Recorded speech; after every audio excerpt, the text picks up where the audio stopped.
Hello. Hi, gang. Hello. Right.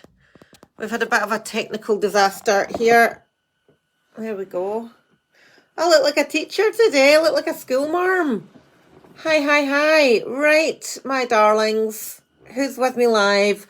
I've had to stop working on the computer because the go live button wasn't working. So I'm just nipping into the group to see if I am live. So who have we got with us? Oh, maybe I'm not live. Am I live? Maybe I'm live on my own page.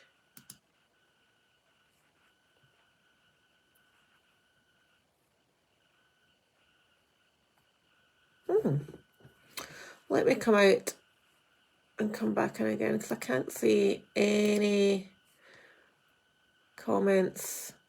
I can't see anything, in fact. So let me see. We got any comments here? Nope, that's telling me I can write a comment, which is really no use to anyone.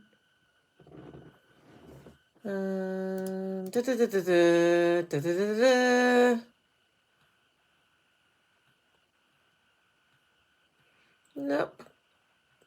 Oh, Alicia, are you here? Can you... Oh, yeah. Yeah, I am live. Fab. Okay. Great. I can see it now. So, we are here tonight to discuss the I'm eating really healthy, but I'm still not losing any weight conundrum, which is a very common conundrum. So if this is you, you're not alone by any stretch of the imagination. It's one of the most common things I see and hear and what women tell me. And it's probably one of the most frustrating parts of trying to lose weight. When we see that we're doing everything right and nothing is happening, the scales aren't moving, the inches aren't moving, the pictures aren't changing, nothing is happening. So what I wanted to do tonight was just to give everybody a little bit of an overview of, what eating healthy means versus eating for fat loss means, and give some real life examples of where we can make changes that are going to help us in both areas, because the primary goal for us all ultimately is to live longer, happier, healthier lives, and we're only going to do that food is the best preventative medicine for chronic illness. Food and movement are the two things that we can do better at to ensure that we have long, healthy, happy lives.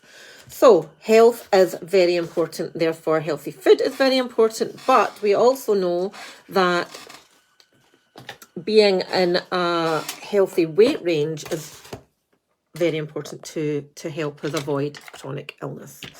So, didn't even ask how you're doing. Give me a word that has summed up your day. Go on. I want to see loads of positivity.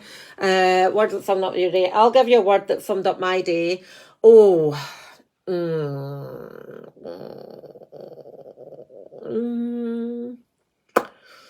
I don't know, actually. I've had quite a mixed bag of a day. So I am going to go with fabulous, because I have been in Creative Central. I'm drawing out wireframes of a website. I am drawing out plans for challenges. I am drawing out program design. Yeah, there's been a lot of design work. And there we go. Okay, right. So eating for health versus eating for fat loss. Big topic. Right, so, hi Vicky. Hectic. You're always hectic.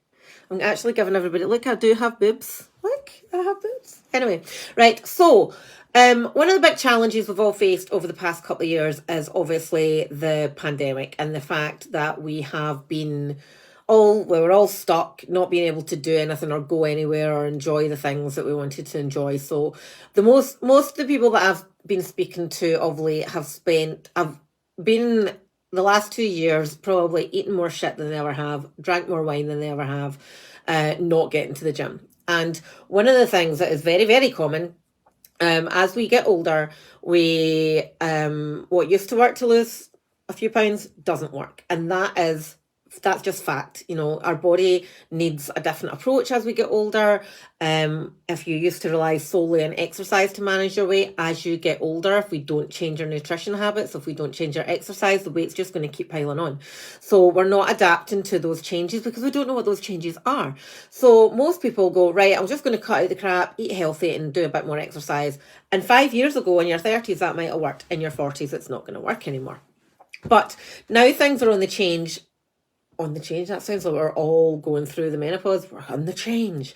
But as the world is opening back up again, despite case numbers flying through the roof and whatnot, but the summer's coming, it's been sunshine, everybody's like a bit more hopeful, everybody's thinking about shorts and vests and getting into nice summery dresses, so everybody's feeling a little bit more positive and then starting to think about, oh my God, I don't want to spend the summer months hidden behind this big pile of black leggings and t-shirts and jumpers because you're going to be roasting, okay?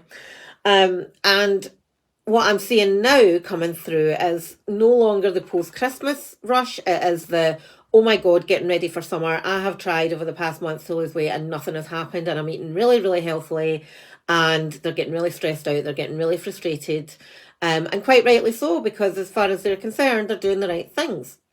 And it's really good. It's one of the most positive things that we can do for our long-term health is to be healthier in general. And that means eating better and exercising more.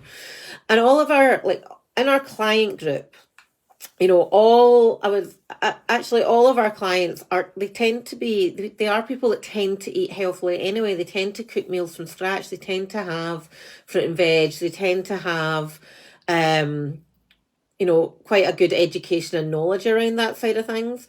And, you know, so I know how frustrating that can be because you're just like, I'm doing all the right things, but nothing is happening.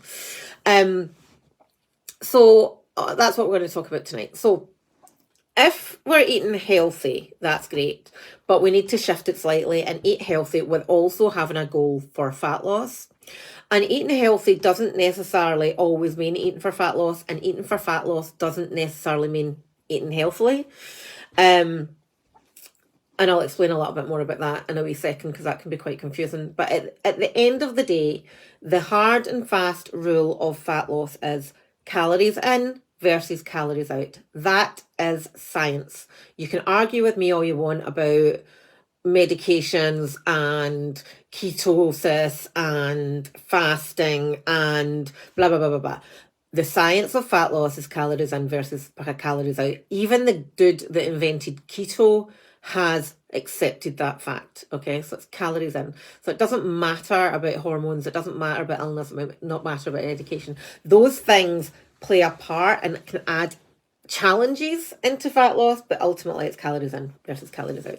So that simply means, if you don't know already, that simply means if you consume more calories, eat more calories, drink more calories than what you spend through movement, you will store those excess calories as body fat. And if you consume less calories than what you spend, you will burn off body fat, okay? And that body fat change will show either on the scales. Some people it doesn't necessarily show on the scales. It will show in measurements because muscle takes up less room in the body. So a pound of muscle is, say, this size. A pound of fat is that size. So a pound of fat is going to take up much more space in your body than a pound of muscle. So whilst the scales might not change, if you're getting smaller, you're losing body fat. Okay, and you'll see it through photos as well. So in like the theory is you could eat clean, healthy foods 100% of the time, but still gain body fat. It's easily done. And that happens to a lot of people, especially people that kind of go down the, I'm going to only eat clean. It's very, very common because eating clean, we've been told, is we don't need to do anything else. Eating clean is the best way forward. And it's not necessarily true for fat loss, okay? So in theory, you could eat unprocessed, whole, straight from the earth, least processed, organics, blah, blah, blah, blah, blah. All the time, 100% of the time, gain loads of weight. On the flip side, you can eat McDonald's all day, every day, and drink fizzy juice and still lose body fat. Now, I would not recommend that because you will have a terrible digestive system, your breath will stink, your skin will be rank, and your farts will be rank rotten. Okay, so don't do that. But in theory, well, in practice, people have done this several times, these studies, but you can do it. But you're not going to feel nice about yourself in any way whatsoever if you do that, okay?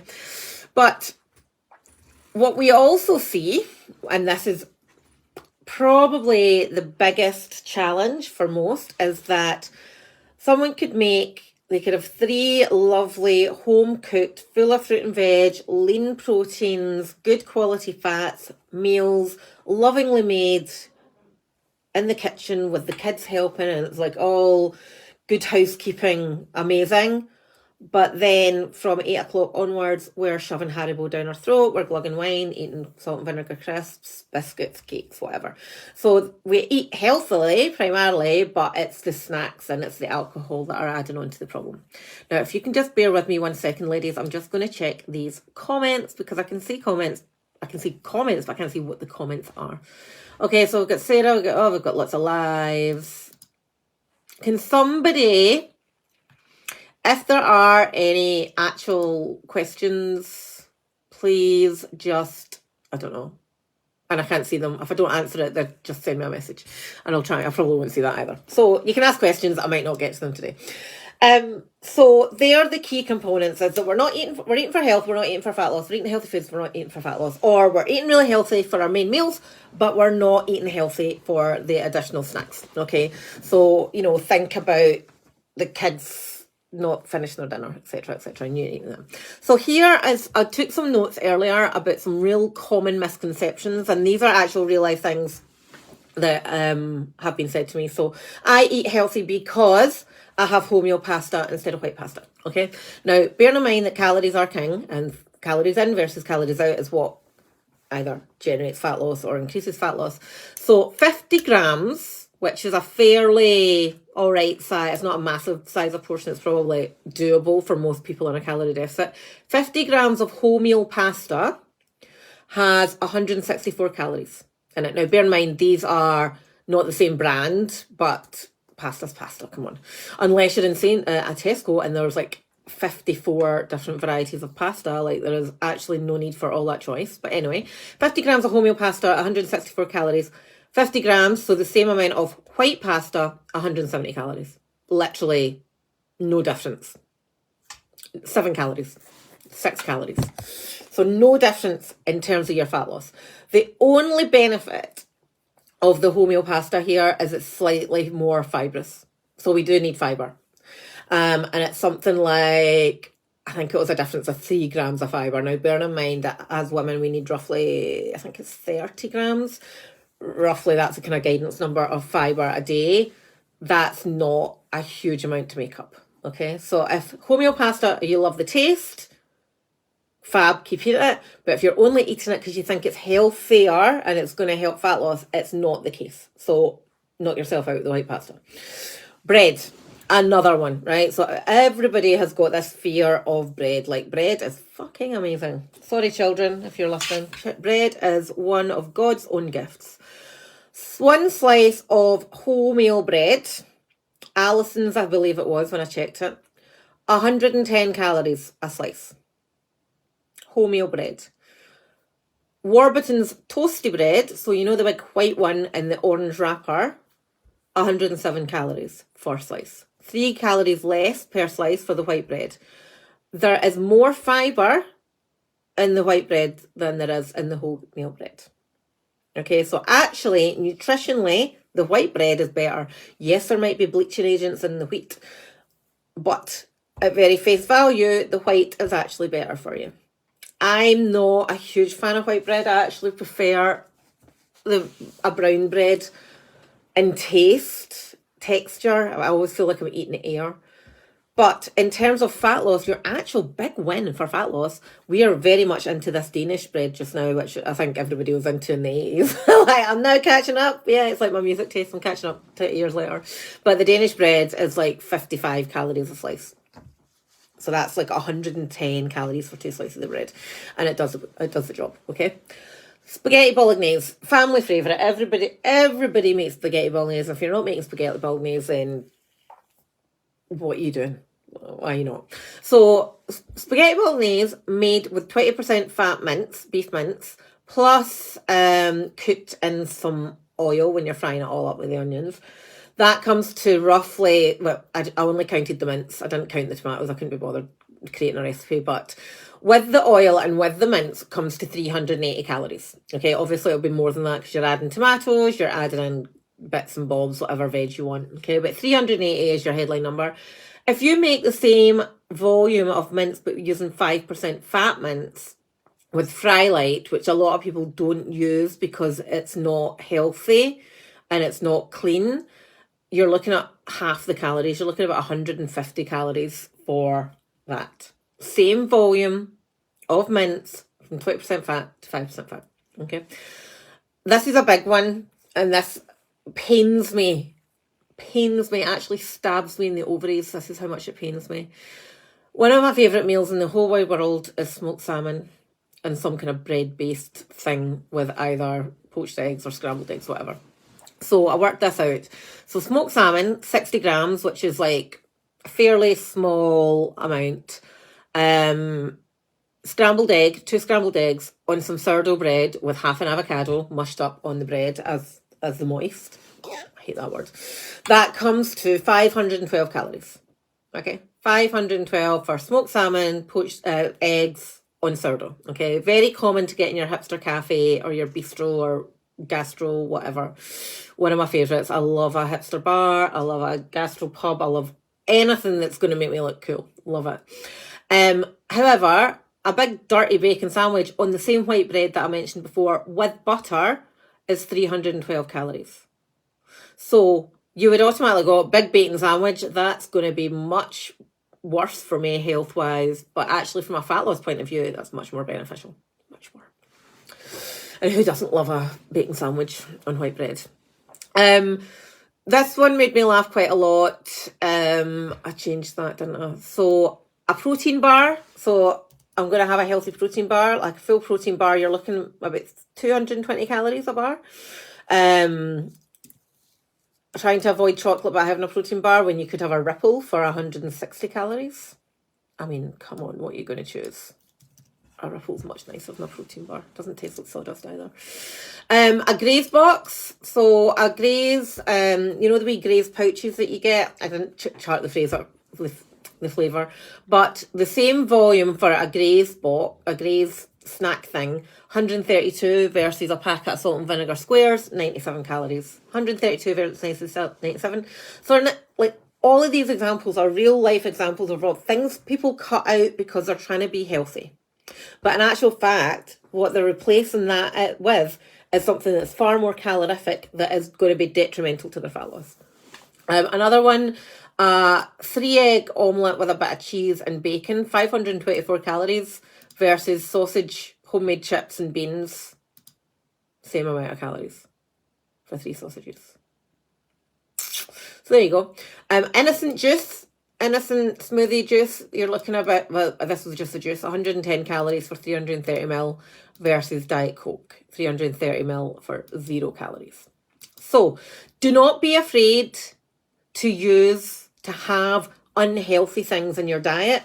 Of course, the goal 80-20, 80% of your food, beautiful, as least processed as possible, but allow for some shit. Allow for some shit food that's going to help you reach your goals, because I would much rather you had a Diet Coke if it's going to satisfy that evening sweetness, or what I do, which is a caffeine-free Diet Coke so I can have some in the evening. If that's going to help alleviate that sweet craving that you get, rather than then going, oh, I'll just go and have that protein bar for 220 calories. I would much rather you had a packet of salt and vinegar squares to go, oh, I really want that crunch, rather than going halfway through a family pack of Graze snacks, because it's healthier. Okay, so does that all make sense? Let me just check the comments. Does that all make sense? Let me check. I can only see the last 4 comments, so I've got no idea if that makes sense. So also, one thing to bear in mind is that there is this real big misconception that healthy food must be fresh fruit and veg, fresh meat. And absolutely not. It doesn't need to be. Now, if you're busy, which we all are, if you are, running about with all your multiple plates and different things, you're going to want to use convenience as much as possible. So if it's convenient for you to use frozen fruit and veg, or tinned fruit and veg, or frozen chicken, or tinned chicken sounds absolutely disgusting. I don't even know. Just don't even do it. But they are all valuable options. So at the moment, I was buying frozen berries. I was getting a bit fed up with the frozen berries, so I've just started using tinned peaches in my breakfast mix, and it tastes absolutely brilliant. And next week I might go back to frozen berries, who knows. I know that our clients are a huge fan of the steam fresh bags of veg. Super easy, 2.5 minutes, 3 minutes in the microwave. And for this is a common fact that frozen fruit and veg can actually have much more nutrients than fresh, because what tends to happen is when they're getting harvested, they get whatever they need to do through the quality control, and then boom, they're frozen straight away. Whereas if you think about the amount of fruit and veg that we eat in this country, hardly any of that is actually from this country. It's all harvested and shipped from foreign lands far, far away. And if you think about the nutrient quality is going to decline over time, so you're not actually storing all those nutrients by travel. But there you go, fascinating fact. So yeah, go for the least processed foods where possible, but look at what it is that you are consuming, and look at it from a calorie point of view as much as a quality point of view. And the other thing, I touched on it earlier, is, just if your meals are always very, very healthy and they're fairly good from a calorie point of view, what else is it that you're consuming that you're not even recognising? This can be huge. If it's a square of chocolate here, or a couple of kids' fish fingers that they've left on the plate, or a handful of crisps out the cupboard, or a glass of wine Wednesday, or gin Friday, all these different things all add up. And look at, am I telling myself that I'm eating healthy? But in actual fact, it's all these additional things that I'm trying to cut out. I'm trying to push out my memory that are making the overall calorie surpluses, making you not lose weight. All right. So there you go. That's your eating healthy versus eating for fat loss overview. I hope that all makes sense. Have a think about your own habits and what you do and how you cook and whatnot, and it can be really helpful. So the next bit, competition time. So we are running 2 competitions in April. One is client only. So if you are part of the EMW Academy group, I am going to be briefing you on your challenge tomorrow in our group accelerator session. For those of you not part of the EMW Academy, I am going to be briefing you on your challenge tonight. Now, I can see a couple of clients here in this live. So if you are a current client, you can do both challenges. It's entirely up to you. But there's 2 different lots of rules and requirements and whatnot. So the April challenge is going to be really, really simple. We're going to just do a step challenge, but we are going to do it with prizes. I've got prizes. I don't actually have the prizes. I've got a list of the prizes that I'm going to get. So basically, we're going to do a step challenge over April. And the reason why we're doing steps is to increase our overall NEAT. And NEAT stands for non-exercise activity thermogenesis, which pretty much is just the movement that we do day to day outside of our formalized exercise. And the reason why we're focusing on this is because this is going to be more effective for losing fat than formalized exercise for most people. Okay, so here's what we're going to do. There's going to be a winner for most amount of steps over the month of April, and there is going to be a prize draw for people who enter it every single day. Okay, so if you submit your steps every single day, you'll be put in a draw with the other people that have done that and win a prize. And if there's a draw for the people that have done the most steps, more than people, then we'll do a draw for that too. Okay, so we're going to do it slightly different. So we're not spamming the main page of the group. In the guides tab, there's a guide number 6, that is called challenge. Is it called challenge? It will be called challenge, or it'll be called April challenge, April step challenge. That's what we'll call it. Let me change that just now. April Step Challenge. And every single day of April, there will be a post. And it will be day 1, day 2, day 3, day 4, day 5, day 6, etc. In that post, I want you to submit your step count for the day, which can either be a picture of your watch or a screenshot of your tracker on your phone. And we, in the background, not me, the team, sorry Lisa if you're watching, will collate all this data in the background and keep a running total so that we can give updates over the course of the month. So the rules are, it must be posted in this challenge thread. If you want to talk about it on the main page, absolutely, go for your guns. The more engagement we can get, the absolute better.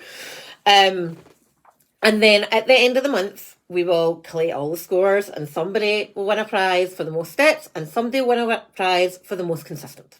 All right, so I'm excited about that one. EMW Academy ladies, yours is a different challenge. And as I said, I'll take you through that tomorrow in our accelerator session, but that's good too. So as I say, there will be prizes and the prizes are going to include, what did I get? So another protein bundle, exercise equipment, SOS self-care packages. I've created them. I have not created the actual content of them, but that's what it'll be roughly around. So I would love for as many people to take part as possible. I'm going to put a post out in the group tomorrow that'll explain all this. So if you're in, give me a wee, I'm in, woo, give me a wee woo. And yeah, get everybody involved. Do a little bit of healthy competition is the way forward. We love it. And I think that's it. I think that's all I have for you tonight. I'm quite excited. Let